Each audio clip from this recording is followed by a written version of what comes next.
In this video, let me teach you how to fix the TikTok login verification code problem. Welcome back to a new tutorial video, everyone. If you're having issues logging into your TikTok account, what you can do straight away is try to log in again and try to request a different code.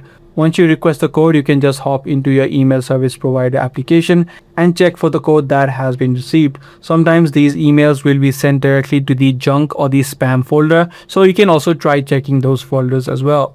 And you can try checking the spam folders to check if the code is received on one of these folders. What you can also do is try to restart the app. So hop out of the app again, tap and hold the app, and then head over to app info.